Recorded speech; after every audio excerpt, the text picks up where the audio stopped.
The Story of the Windlenot Museum. Chapter 11. Riddles and Fortunes. Michael McNeil walked behind Richard Cale as they moved down the hallway. Personally, he didn't like the idea of all three of them moving down a narrow hallway. It wasn't so narrow that they had to walk one behind the other, but was narrow enough to keep them from walking side by side. This left them in the unfavorable state of being proverbial ducks in a row. What also made him uneasy was the fact that he was in the middle of the line. Behind him was Carl Kolchak, who, like his friend Richard, ended up stuck in the museum with him because they were there at the wrong time. Now he felt worried for whenever one of the creatures, the Exupi, as they had been called, decided to attack. Carl was obviously in his late 50s or early 60s, and would fall after one or two successful Exupi attacks. He was lost in thought when he ran right into his friend. He shook his head and saw why Richard had stopped. Right in front of them was an elevator. He looked at his friend, realizing that the hall ended right here. "Think this is a new elevator or one we've seen before?" He watched as Richard pressed a panel in the wall. Another of the puzzle panels appeared, and Richard calmly said, "We'll have to wait and see." He then watched as Richard started to work at the puzzle. As his friend worked, he heard Carl say something. "You don't like being in this corridor, do you?" Michael shook his head. He glanced back just as Carl said, "I understand. To be honest, I keep expecting something to come up behind us. I looked back a few times, expecting to see some of the past things I've encountered behind us." Michael looked at Carl with a puzzled look. What kind of things? A crazed killer or something inhuman like these Exupi? He was stunned when Carl gave a wry smile. "A little of both, actually. I'm still unsure if I'll see Jack the Ripper behind us, or some monkey-like missing link. Of course, I'd rather not see any of them again." Michael felt a bit stunned about what Carl just said. "You're joking, I hope." "If you weren't, I take it your editor didn't believe either of those stories?" He glanced back at Richard, who was still working on the puzzle, but still listened to Carl. "To be honest, Tony didn't fully believe me about Jack the Ripper, but had to acknowledge I was onto something, especially after the killer was stopped, and his shoes dated back to the late 1800s. As for the Monkey Man, he was ready to post the story, but the company linked to the story found a way to block it." He was stunned by that news. The way Richard had mentioned that his stories were sent to Yvette, he assumed that none made it to print. The fact that one made it so far to be almost published surprised him. He was about to ask why it was blocked when Richard stood back and the elevator opened. "I got it." He also noticed Richard looked in the elevator and just said one thing. "It's the one we saw earlier. The hint about the door having Jeffrey's name is on the wall." Michael felt a bit discouraged when he heard that. He did hope that there was another elevator, but that was a long shot. He then turned around. "Well, if this just leads to the elevator, why don't we all head back the other way? There has to be something more than this." He watched as Carl turned around, and they all started to follow Carl. As they progressed, Michael took note of various things. First was the stairs they went down. They ended at a small landing, and then there were steps to the left and to the right. They took the left side and followed the hallway. Michael noticed a few things, which included a large section of hallway where they found the second floor elevator, various piles of metal and wood, and a few side hallways. One of those side hallways led to the steps they didn't choose to come down. Eventually they reached a dead end, when Michael almost thought was just that, until he noticed a button on the wall. He pushed the button, hoping it was a way out of the hallway, and was grateful when the door opened. He ducked down and stepped through, and realized where he was. The passage had led them back to the tombs exhibit, specifically the tomb of the Exupi exhibit. He waited for both Richard and Carl to get through before speaking. "I think we may have found a shortcut of sorts." He watched as Carl looked around and Richard went over to the tomb of the Exupi entrance. After a moment, the reporter said, "Indeed. We'll have to remember that in case we ever need to move in a hurry. Besides, I don't think we need to fuss with that elevator panel all the time." Carl had a good point. That puzzle to open the elevator was not an easy thing to work. And as the night dragged on, the more tired they got, he was sure they wouldn't be able to keep solving the puzzle. He looked over as Richard walked into the Exupi tomb and checked on the pots in the room. "There's another good point. With this quick way back here, we can place the pots of the Exupi we've captured back into the room. The ones we left in here are still intact, which means the Exupi can't open them themselves." He watched as Richard left the room and went to the wall they had just entered through.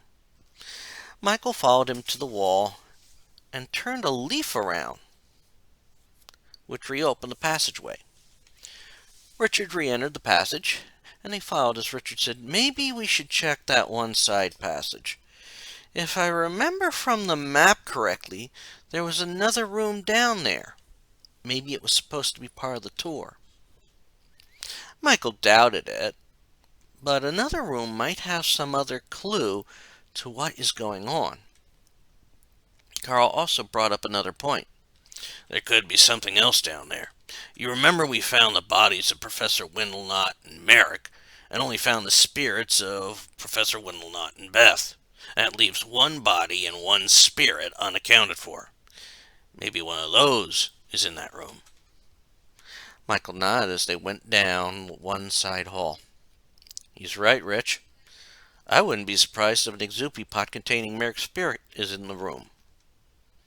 That thought was still in his mind when they reached a small room-like area with a door and a picture frame. He watched as Richard tried the door, and then looked at the picture frame. Another door linked to a puzzle. "I guess one of us needs to figure out the picture." He then watched as Richard looked at the puzzle and started to flip pieces around. As he watched, he noticed Carl chancing a glance behind him, after moving a step forward. After a moment, he heard a sound like floorboards creaking. He chanced a quick glance behind him, and noticed the boards lying against the wall, all of which had an odd green glow about them. He did the same as Carl, and tried to stay calm. If one of them had been alone, they wouldn't be this close to an Exupi. He also remembered one thing about all the attacks. They only happened when someone was looking right at the object and was close to it. He had already had too many attacks tonight and didn't want to have another. He was thankful when they all heard a click coming from the door. He and Carl walked over as Richard opened the door and stepped into a small room. His friend just shook his head as he looked around. "Looks like this room was used as a storeroom. Maybe it wasn't part of the tour." Once he and Carl were in the room with Richard, he glanced around the room, noticing various boxes and other odds and ends. As they looked around the room, Michael did wonder why a puzzle lock was put on the door. Richard Cale looked around the small room, feeling a bit crowded with all of them in the room. He never really liked crowds in small rooms, and with all the stuff in the room, 3 people were a crowd. He tried to calm himself down, thinking about happy thoughts so he wouldn't panic. After a few breaths, he took notice of something. In the room was a fortune-telling machine. The only reason he realized what it was the simple fact that he had watched a movie featuring one of those things with a vet once. He tried to move towards it, and he knew he bumped someone. He wasn't sure who until Carl said, "Sorry, didn't know you wanted to move." He got right in front of the machine and said to Carl, "It's okay. I'm just hoping we don't spend too much longer in this room." He then looked over the machine and noticed a coin in the change return slot of the machine. He picked it up and placed it right into the slot. Almost immediately, the machine came to life. As gears moved, he heard Michael speak as if surprised by the sound. "What's happening? What's that noise?" When Michael saw the machine, he must have thought the same thing Richard had. "Isn't that the same thing that was in that movie with Tom Hanks?" Richard just nodded as a fortune was revealed. However, as he read it, it didn't make sense at first. The second time he read didn't clear it up. Without looking away from the fortune, he decided to ask what the others thought. "Hey guys, this machine just gave me a weird fortune. It's almost like a riddle. Earth must be aligned with love and war. Then from below, you'll discover more." Does that make any sense to anyone? It didn't boost his morale when both his friend and the famous reporter shook their heads. There had to be a meaning to the riddle, mainly because of how weird it seemed. He then shook his head, hoping that it would wake him up enough to figure out what the riddle meant. After a moment, he was no closer to figuring out the riddle, but he put it out of his mind when Carl said, "Hey, I think I found the missing spirit. There's a pot on the floor here." He glanced down right to where Carl was pointing and saw the Exupi pot. A quick glance told him the pattern on it was for jade. He knelt down to open up the pot and stepped back, which wasn't too far back given the small room. Soon, in the open space, the spirit of Merrick appeared from the pot. It looked around for a moment before it finally spoke. "Where am I? How long have I been in there?" Richard was startled when Carl softly said, "It's been about 15 years. He noticed a startled look cross the spirit's face. After a second, the spirit continued, It's so dark and cold in there." The spirit then looked at him. "I'm one of them now." Richard just shook his head, and a look of relief crossed the spirit's face. It was quickly replaced by a look of panic. Where's Beth? Is she still alive?" Richard sadly shook his head. He saw a look of grief pass over the spirit's face. Soon the spirit seemed to appear like it was going to be pulled away. The spirit looked almost happy about it, but looked at them and said, "Find the black book. It will explain everything." When the last of those words were spoken, Richard watched as the spirit disappeared. He quickly recapped the pot and picked it up. He turned to face the others. "I don't think there's any more in this room. Shall we go back to the room where we first entered the secret passage?" He watched as both nodded. He was glad when Carl opened the door and they all left the room. As they re-entered the passage, they quickly made their way back to the secret door to the tools room. As they walked, he noticed Michael slowed to walk closer to him. "Richard, you aren't claustrophobic, are you?" Richard shook his head, even though he wasn't sure himself. He then softly said, "I just get unnerved when a room is overcrowded. That room wasn't really big enough to give us elbow room." He noticed as Michael nodded and picked up the pace. In almost no time, they were back at the door to the room they had entered from on the third floor, and re-entered the room where they had found the tools and the strange machine.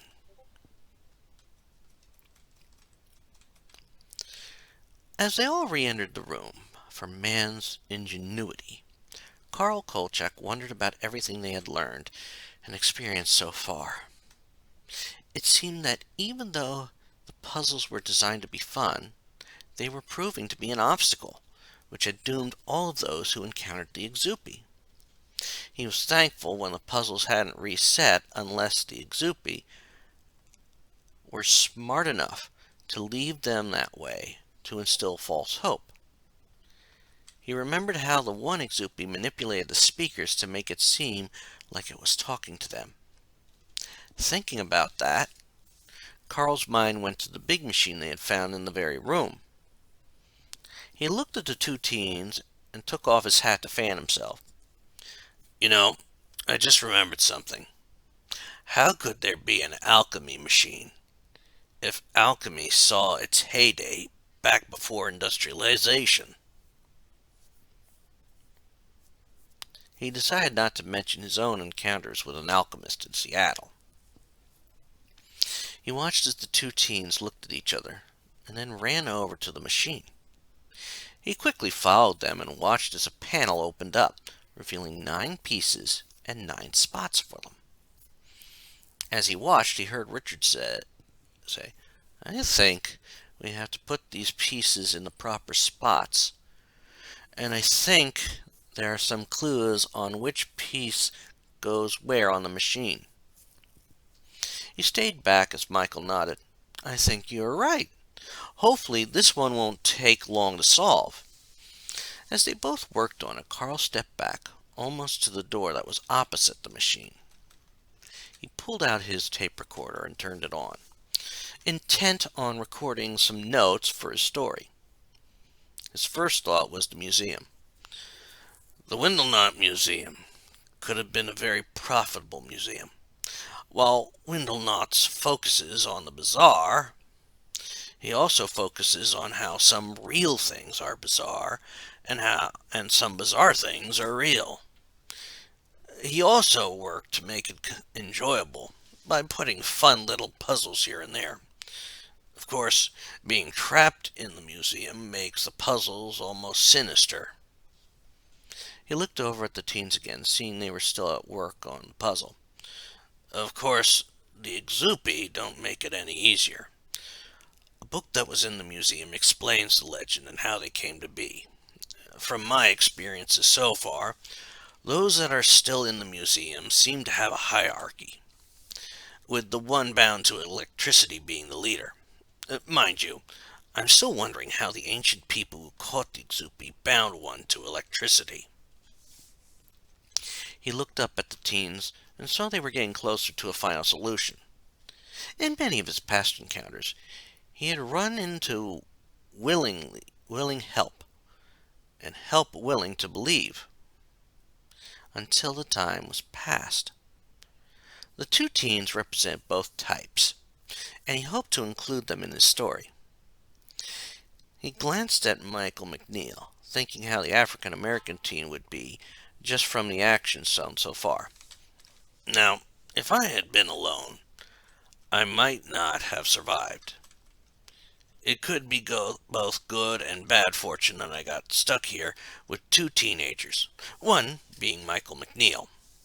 By some quirk of fate, he was dared to spend the night here. Those who dared him were unaware that other people were on the grounds. Michael seems very level-headed, even though he's facing unworldly things. He has taken up a leader-like role, but knows when to listen to others. However, I do believe that this kind of situation is one he'll want to put behind him when it's over. He glanced back at the teens and saw that the puzzle was almost solved.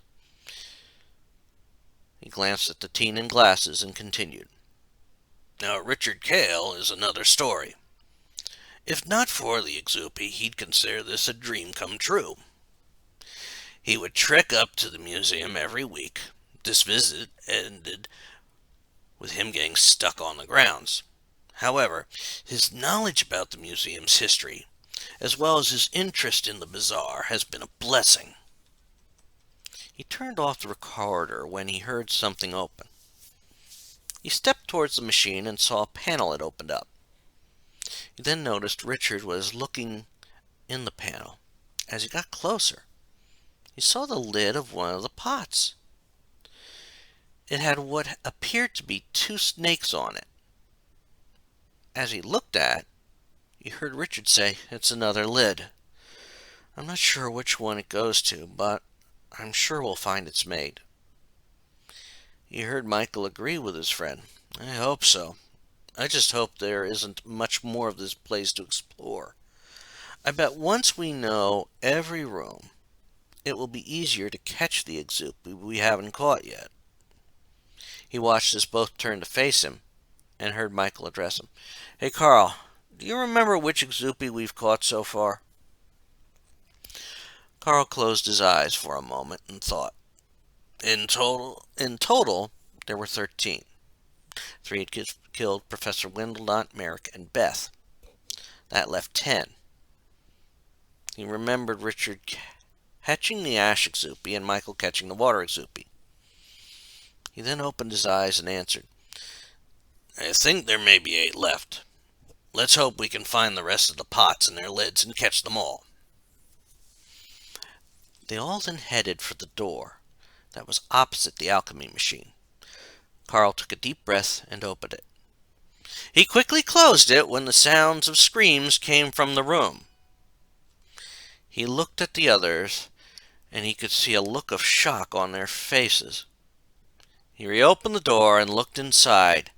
In that moment, he realized the screams were pre-recorded, but this exhibit had to be one of the most disturbing. I think we all better brace ourselves. Something tells me this room might be linked to some of our darker history. He then fully opened the door and led the way into the disturbing exhibit.